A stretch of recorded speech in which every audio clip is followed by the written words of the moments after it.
One Latin American leader in federal court today, as another already convicted is free. Now, President Donald Trump facing questions about why Venezuela's Nicolás Maduro's alleged crimes warranted a military extraction, while another's were worthy of cutting a 45-year prison sentence short. This was a man who was persecuted very unfairly. This weekend, Mr. Trump defending his decision to pardon Juan Orlando Hernández, former president of Honduras, convicted by an American jury in 2024 for conspiring with drug traffickers to smuggle more than 400 tons of cocaine into the U.S. Witnesses for the prosecution said at his trial that Hernández accepted bribes and protected dealers, like the notorious Joaquin Guzman, also known as El Chapo, who is serving a life sentence here in the U.S. President Trump's Secretary of State also now facing questions about the pardon, making the case to our own Kristen Welker that there are key differences between Hernández and Maduro. The former president of Honduras, so this is not someone who was in power, had any influence with the politics of Honduras any longer. And he felt that the former president of Honduras was treated very unfairly by the previous administration.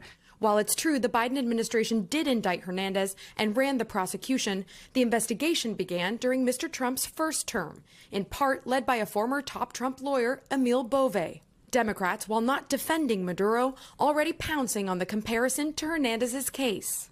Senator Mark Warner saying, quote, "The hypocrisy underlying this decision is especially glaring." Hernández defiant for almost a decade.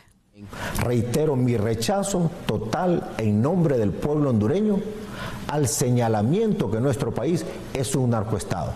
Hernández has not said whether he'll return to Honduras, where he still faces an arrest warrant.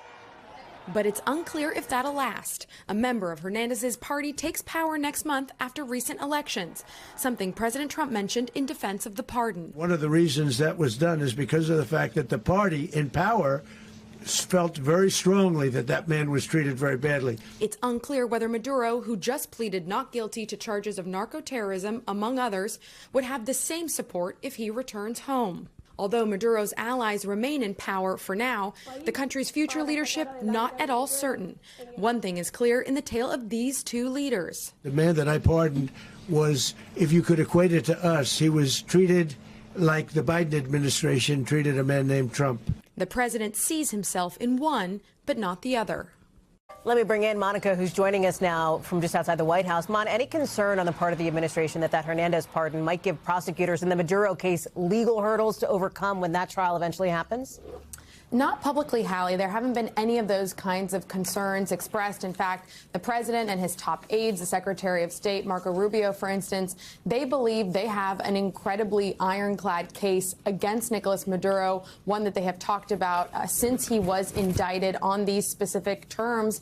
And when it comes to comparing it to the case of the now pardoned former president of Honduras, there are really just different geopolitical aspects at play here. When you look at Venezuela, when you look at the nexus to other countries like China, like Russia, potentially to Iran, that is very different when you talk about the bigger picture, the bigger strategy, and what the White House and Trump administration really is trying to do more overall in Latin America when it comes to Venezuela compared to the smaller country with less geopolitical ties of Honduras. Hallie. We thank you for watching, and remember, stay updated on breaking news and top stories on the NBC News app or watch live on our YouTube channel.